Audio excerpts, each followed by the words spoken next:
કેમ છો મિત્રો?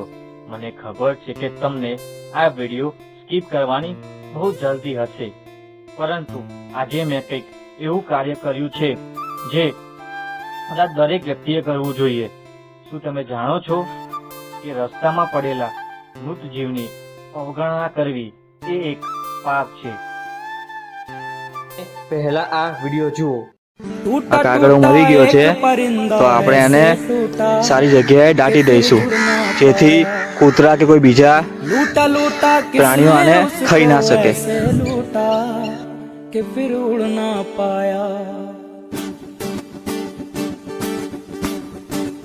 ओ टूटा टूटा एक परिंदा ऐसे टूटा कि फिर जुड़ ना पाया लूटा लूटा किसने उसको ऐसे लूटा कि फिर उड़ ना पाया गिरता हो.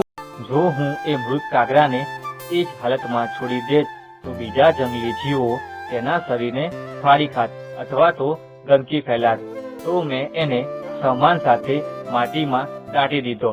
તમે પણ ક્યાંક જતા હોવ ને તમને કોઈ પશુ પક્ષી મૃત હાલતમાં મળે તો તમારે તમારા કિંમતી સમયમાંથી થોડો ટાઈમ કાઢી આવું એક શ્રેષ્ઠ કાર્ય કરવું.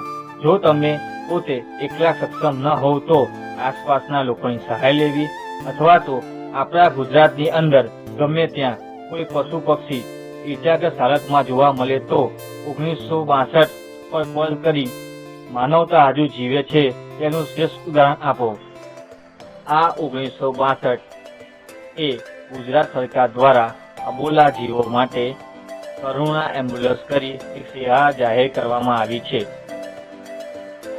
તમે હાઈવે પર કે ગમે ત્યાં કોઈ મૃત હાલતમાં પશુ પક્ષી જોવા મળે તો 1033 પર કોલ કરવા નમ્ર વિનંતી.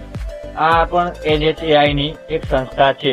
આ મૃતદેહો બને એટલા લોકોને શેર કરો, જેથી કોઈ પણ પશુ પક્ષીનો દેહ મૃત હાલતમાં રસ્તા ઉપર રઝળતો પડ્યો ના રહે અને ગંદકી ના ફેલાય, તેમજ તેના કારણે બીજા અકસ્માત ટળી શકે. જય ભારત, જય હિન્દ, જય